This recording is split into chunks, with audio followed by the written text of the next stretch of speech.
Assalamualaikum warahmatullahi wabarakatuh. Halo kawan-kawan. Oke, kali ini kita akan bahas lagi nih menuju Pilpres 2024 sebab ada yang menarik kawan-kawan. Nah, ini jadi kita bahas lagi nih masalah Anies Baswedan nih kawan-kawan, karena ada banyak gangguan yang telah diterima oleh Pak Anies, tetapi sejauh ini langkah koalisi perubahan itu tidak terbendung dan masih saja ngotot untuk tidak henti-hentinya mempromosikan Anies Baswedan, hingga kemudian seperti yang kita ketahui, meskipun lembaga survei menempatkan nama Pak Anies di nomor 3, tetapi nama Pak Anies selalu bahkan terus digaungkan di desa-desa, di pelosok-pelosok. Bahkan sejauh ini sudah banyak anak-anak muda yang mulai membahas dan mencari tahu siapa Pak Anies Baswedan ini, dan prestasi-prestasi Pak Anies jelas, hingga bahkan rekam-rekam jejak Pak Anies selama memimpin DKI Jakarta itu selalu diulas oleh beberapa channel anak-anak muda sekarang ini. Nah, kali ini kita akan bahas tentang musuh-musuh Pak Anies gemar mengganggu. Bahkan pengamat politik itu bilang pasti terus diganggu itu, karena Pak Anies ini dan koalisi perubahannya itu punya potensi menang itu. Hingga kemudian ada yang menyebut penjagalan Pak Anies Baswedan nyata itu. Pak Musni Umar akhirnya membongkar ada 6 modus yang dilakukan oleh para musuh-musuh Pak Anies untuk menjegal langkah Pak Anies ke Pilpres 2024. Apa saja itu coba kita ulas lebih dalam lagi, coba kita cari tahu lebih lanjut lagi kawan-kawan.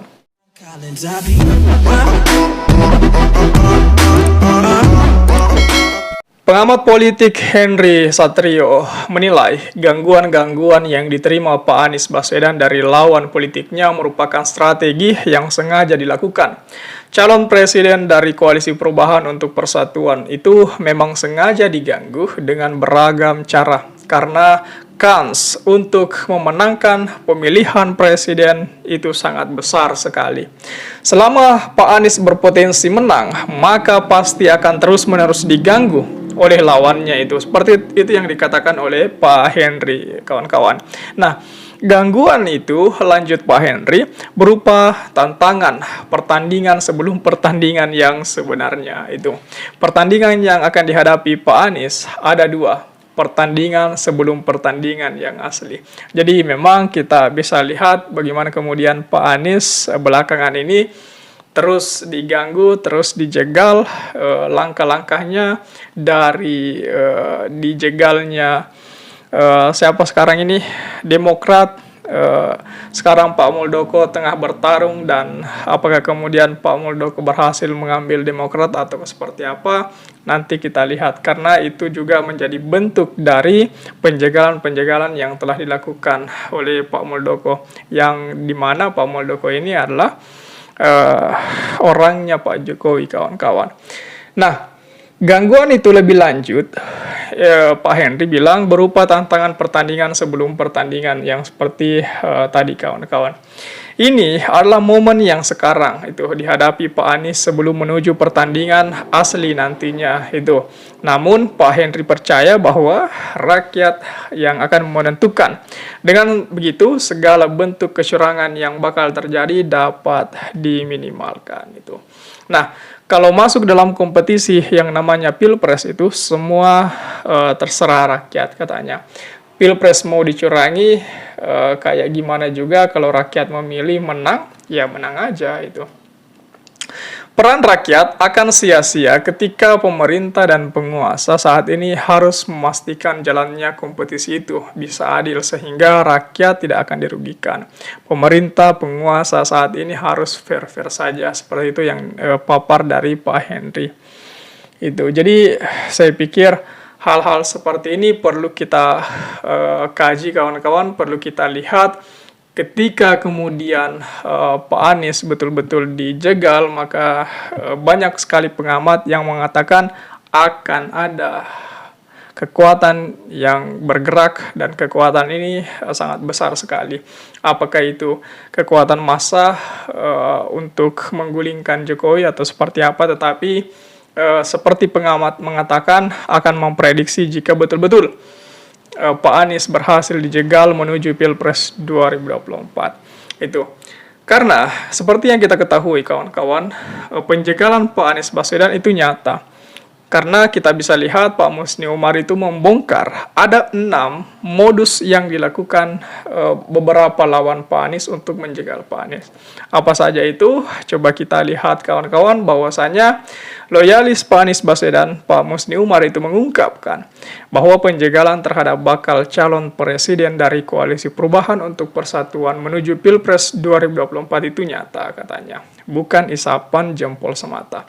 Hal tersebut diungkapkan Pak Musni Umar dalam tayangan channel YouTube pribadi miliknya. Dalam tayangan tersebut, Pak Musni Umar menegaskan bahwa penjegalan itu nyata, dilakukan secara langsung maupun tak langsung. Musni Umar pun membongkar setidaknya ada 6 modus yang dilakukan. 6 modus penjagalan terhadap Pak Anies Baswedan itu kemudian dibeberkan Pak Musni Umar, yakni berawal dari tersebarnya spanduk yang berisi menjelek-jelekkan reputasi Pak Anies Baswedan di daerah yang hendak dikunjungi saat melakukan safari politiknya. Pertama, sebar spanduk dengan isu sangat negatif untuk menjelekkan Pak Anies di setiap daerah yang dikunjunginya. Yang kedua, serang Pak Anies secara masif di media sosial dengan isu yang amat tidak beretika, dengan tidak pernah dilakukan oleh Pak Anies. Lebih lanjut, yang ketiga, Pak Musni Umar bilang merayu dan diduga menekan 3 partai koalisi pengusung Pak Anies Baswedan demi menghentikan dukungannya. Kemudian yang keempat, PK Partai Demokrat ke Mahkamah Agung, memasukkan AHY kandidat Wapres Ganjar dan rekonsiliasi dadakan antara PDIP dengan Demokrat setelah 9 tahun Ibu Mega dan Pak SBY tidak bersapa.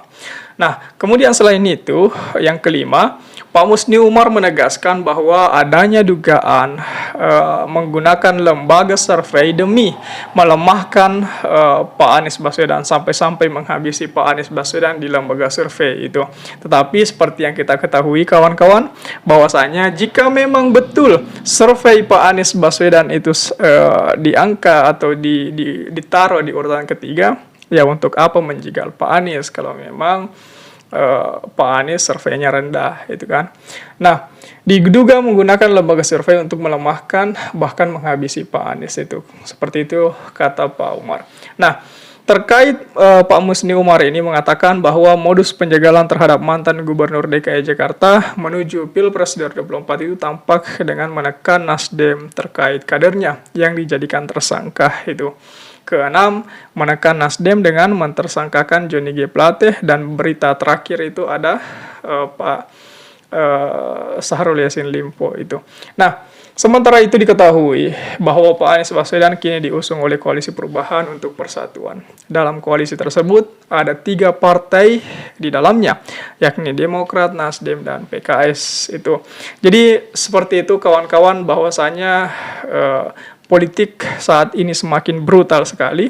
Bagaimana kita lihat kemudian beberapa kadar-kadar partai Nasdem sekarang satu persatu telah disodorkan ke KPK, dan yang jadi pertanyaannya kemudian, jika memang mereka bermasalah sedari awal, kenapa ketika kemudian Pak SBY masih mesra dengan Pak Surya Paloh, kenapa orang-orang itu tidak ditanggulangi lebih awal itu?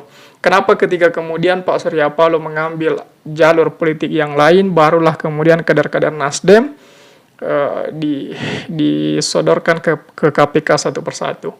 Apa arti dari semua itu? Apakah ketika kemudian Nasdem tidak menyodorkan nama Anies, tidak mencapreskan Anies, apakah orang-orang itu masih selamat hingga kini atau seperti apa? Nah, beberapa pertanyaan itu yang harus terus kita gaungkan kawan-kawan.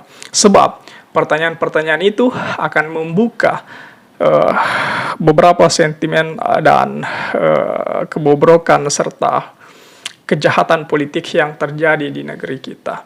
Nah, bagaimana tanggapan kawan-kawan mengenai hal itu? Coba tulis di kolom komentar.